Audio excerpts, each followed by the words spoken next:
வந்து நேற்று முதலமைச்சர் விஜய் அவர்கள் என்ன சொல்லியிருந்தாங்கன்னா, இல்லைங்க கொஞ்சம் இதில் கொஞ்சம் ரீஸ்ட்ரக்சர் பண்ண வேண்டியது இருக்குது, கொஞ்சம் டைம் கொடுங்க, ஒரு விரைவில் நான் வந்து இந்த பணத்தை வந்து போட்டுறேன்னு சொன்னாங்க. ஆனால் எல்லா நாளிதழுமே நான் படித்து பார்த்த வரைக்கும் முதலமைச்சர் என்ன சொல்கிறாரு, அரசோட ஜீவோவில் என்ன இருக்குது அப்படிங்கிறது எல்லா நாளிதழும் பார்த்து தான் செய்தி போடுவாங்க.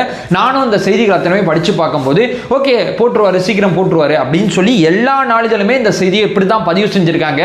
யாரும் இதை பற்றி தப்பாக வந்து விமர்சனம் பண்ணல, ஏன் இப்படி பண்ணீங்க, ஏன் இப்படி பண்ணலன்னு சொல்லி யாருமே இங்க கேட்கல. ஒருத்தர் கேட்டாரு, அது முதலமைச்சர், அதாவது முன்னாள் முதலமைச்சர் மு.க. ஸ்டாலின் கேட்டாரு.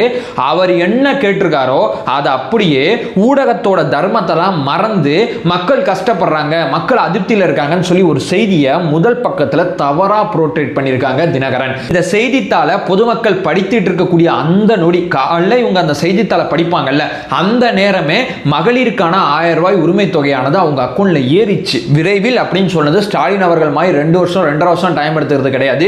விரைவில்னா இன்னைக்கு இல்ல நாளைக்கு அப்படிங்கறத கூட அவர் அரசாணை போட்டு சொல்றாரு. இல்லங்க என்னால இன்னைக்கு கொஞ்சம் பண்ண முடியல, நான் சீக்கிரம் பண்ணிடுறேன் அப்படின்னு சொன்னாரு. அடுத்த நாளே பண்ணிட்டாரு. அதுக்குள்ள மகளிருக்கான 1000 ரூபாய் காசு கிடைக்கல, மகளிர் ரொம்ப கஷ்டப்படுறாங்க, அப்படி இப்படின்னு சொல்லி நரேட்டிவை, ஏகப்பட்ட நரேட்டிவை ஒரு ஊடக அறமே இல்லாம, எல்லா ஊடகத்துக்கும் இந்த செய்தி புரியுது, எல்லா நாளிதழுக்கும் இந்த செய்தி புரியுது, ஆனா தினகரனுக்கு மட்டும் இந்த செய்தி ஏன் புரியல அப்படின்னு எனக்கு தெரியல. என்னதான் ஒரு அஜெண்டா பத்திரிகையா இருந்தாலும் ஒரு ஊடக அறம் வேணும்ல ஒரு பத்திரிகை நடத்துறதுக்கு. இப்ப இந்த பத்திரிகை நீங்க காலைல தலைப்புச் செய்தி போட்டு ஒரு பத்திரிகை வந்து நீங்க வெளியிடுறீங்க, அந்த செய்தியை போலி செய்தியா மாறிச்சு அப்படிங்கறதா யதார்த்தமான உண்மை. ஒரு விமர்சனம் வைக்கிறீங்க, ஒரு தப்பை சுத்தி காட்டுறீங்கன்னா முதல்ல பேசிக் அண்டர்ஸ்டாண்டிங் வர அதை செய்யுங்க.